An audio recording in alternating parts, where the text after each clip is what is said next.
اچھا غم صاحب، ایک اور بات کہی جاتی ہے، لوگ ایک فہرست بھی پیش کرتے ہیں کہ بھائی یہ دیکھو پچھلے سال یہ ہوا، 4 مہینے پہلے یہ ہوا، 6 مہینے پہلے یہ ہوا۔ ان سے جب یہ پوچھا جاتا ہے کہ بھائی یہ تو مثال کے طور پر ایک زیادتی ظلم ہو گیا، یہ اس سے 5 سال پہلے، اس سے 7 سال پہلے، اس سے 8 سال پہلے جو کچھ ہوا تھا، اگر تو شعور کھل گیا ہے اور حقیقت واضح ہو گئی ہے اور پتہ چل گیا ہے کہ معاملات میں خرابی کا سر رشتہ اصل میں یہ قوت تھی، تو اس قوت نے اقدامات جو ہیں وہ ابھی 2020 کے بعد تو شروع نہیں کیے، اس سے پہلے بھی اس پر ایک خاموشی ہوتی ہے، اس پر ایک سکوت ہوتا ہے، اور کہا یہ جاتا ہے زبان حال سے کہ وہ جو کچھ کیا وہ تو انہوں نے ٹھیک کیا، اس لیے کہ وہ مجرموں کے خلاف کر رہے تھے۔ البتہ ہمارے ساتھ اگر یہ زیادتی کی گئی ہے تو یہ بڑی قانون اور آئین اور دستور کی خلاف ورزی اور انسانیت کا جس کو آپ کہتے ہیں خون ہو گیا ہے۔ تو پوچھنا میں آپ سے چاہتا ہوں، کہا جاتا ہے کہ غام صاحب اس وقت زمینی حقائق سے واقف نہیں ہیں، شعور جاگ چکا ہے اور عوام کھڑی ہو چکی ہے اور یہ ہوا وہ ہوا۔ مجھے آپ بتائیے گا کیا واقعی میں آپ کو لگتا ہے ہماری قوم میں شعور جاگا ہے؟ اس لیے کہ اگر شعور جاگا ہے تو پھر تو کنسسٹنسی کے ساتھ اس فوج کی ہر جگہ پر مداخلت کی خلاف ورزی ہو رہی ہے۔ ظاہر بات، دیکھیے بات یہ جب شعور بیدار ہوتا ہے تو ہمارے ہاں تو ہم مسلمانوں میں تو اس شعور کی بیداری کوئی بے لگام اور بگٹٹ چیز نہیں ہوتی۔ اس کے لیے ہمیں ہماری کتاب نے، ہمارے دین نے ایک معیار دیا ہے۔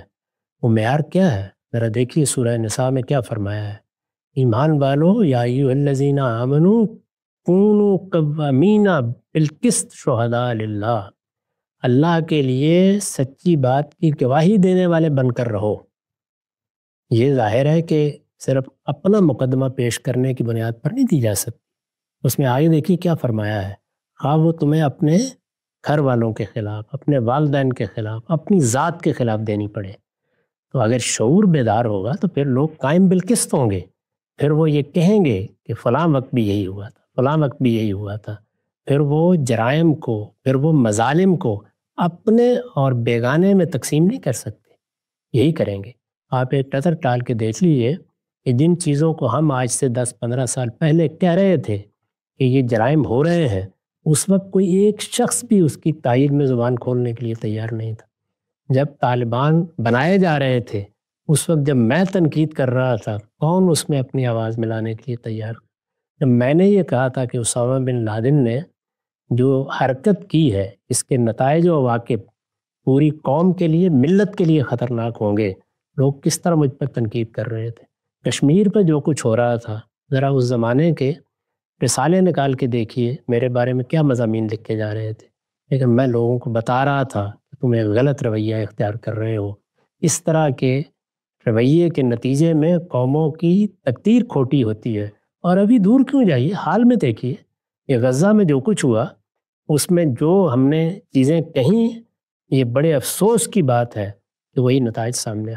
یہی بتایا گیا تھا کہ آپ نے یہ جنگ غلط وقت پر چھیڑی ہے، یہ جنگ غلط طریقے سے چھیڑی ہے، اس میں جن اخلاقی اصولوں کو پامال کیا وہ خود آپ کے پاؤں کی زنجیر بن جائیں گے۔ اور اب یہ دیکھ لیجیے کہ سارا مزاحمت کا محوری تہس نہس کر کے بڑی طاقتوں نے رکھ دیا ہے،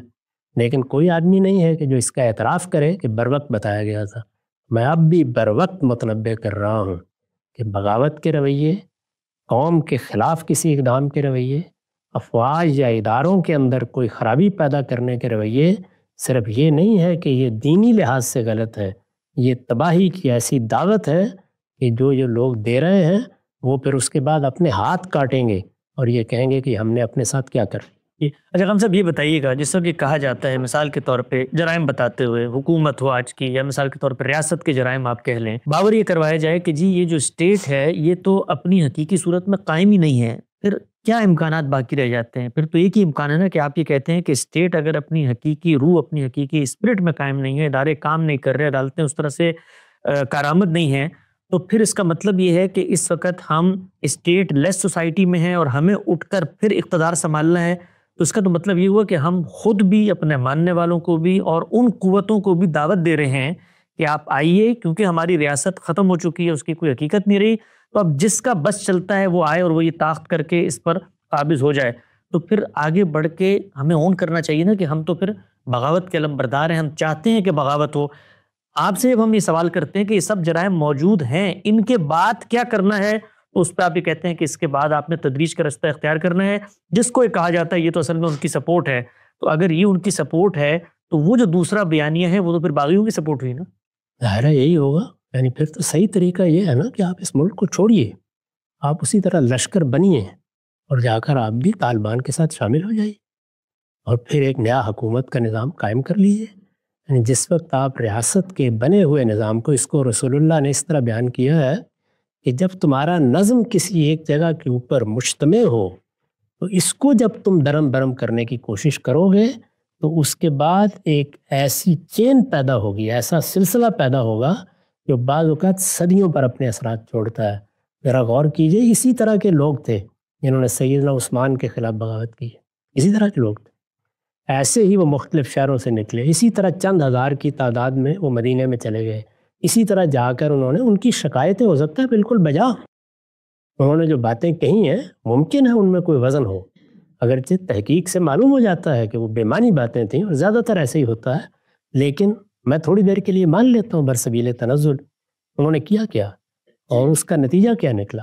یعنی سیدنا عثمان جن کو وہ رخصت کرنا چاہتے تھے وہ تو اپنے پروردگار کے پاس چلے گئے، لیکن اس کا نتیجہ کیا تھا؟ خانہ جنگی، سلطنت دو حصوں میں تقسیم ہو گئی، 5 سال تک ہزاروں لوگ اس کی نظر ہوئے۔ اس کے بعد کہیں جا کر انہی بنو امیہ نے، جن کے ایک بزرگ کو شہید کیا گیا تھا، پھر مسلمانوں کی سلطنت کو بحال بھی کیا اور اس کو قائم بھی رکھا، اور جو کچھ رسالت مآب صلی اللہ علیہ وسلم نے ہمارے لیے ایک موقع پیدا کر دیا تھا ایک مسلمان قوم کی حیثیت سے، اس کی بنیادیں قائم کی۔ اب ظاہر ہے کہ ایک چیز آپ کے مثالی تصورات ہوتے ہیں، جس وقت وہ پریکٹیکل زندگی میں جاتے ہیں، آپ نے دیکھا ہے کہ خود ان لوگوں سے بات کی جائے تو یہ اپنے لیے 10 عذر پیش کریں گے۔ اگر یہ کہا جائے کہ مثالی رویے تو یہ ہے، مثالی تقاضے تو یہ ہیں، تو وہاں یہ ہوتا ہے کہ انسان ہے نا، یہ تو نہیں ہو سکتا، ہم پیغمبر تو نہیں ہو جاتے، لیکن جب ماضی پر غور کریں گے اور حال پر غور کریں گے دوسروں سے یہی تقاضے کرتے ہیں۔ اس لیے میرے نزدیک میں بہت ادب کے ساتھ یہ عرض کروں گا، علم و استدلال کا رویہ اختیار کیجئے۔ اگر کوئی چیز آپ کی رائے، آپ کے نقطہ نظر کے سخت خلاف کہی جا رہی ہے، اس میں بھی اگر آپ علم و استدلال کے ساتھ بات کریں گے تو آپ کو اپنی غلطیوں کو سمجھنے کا موقع ملے گا، اور اگر آپ دوسرے کی غلطی اس پر واضح کرنا چاہتے ہیں تو اس میں بھی کامیاب ہوں گے۔ یہی در حقیقت ہمارے رویے ہیں مذہب میں، سیاست میں، باہمی معاشرت میں، جنہوں نے اس قوم کو تباہی کے کنارے پر پہنچایا ہے، اور اس قومی وجود اور قومی مزاج سے وہ ادارے بھی پیدا ہو رہے ہیں جن کے جرنیل پھر اس طرح کی کرتوت کرتے ہیں۔ تو بالکل واضح ہو گیا۔ خان صاحب، ایک آخری سوال جو آپ کے سننے والوں نے ہزاروں کی تعداد میں ہم نے دیکھا کمنٹس کے اندر لکھا کہ بھائی گاندھی صاحب سے بڑی محبت ہے، بڑا ان کا احترام کرتے ہیں، دین کو غور و فکر سمجھنے کے لیے ہم بے دینی کی دنیا میں تھے،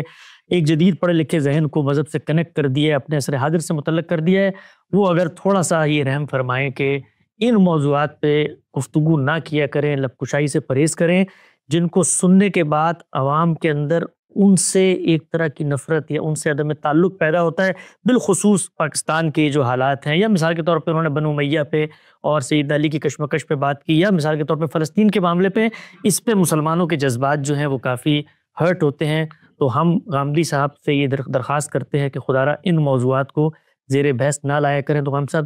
اس طرح کے موضوعات پر آپ کا گفتگو کرنا کیوں ضروری ہے؟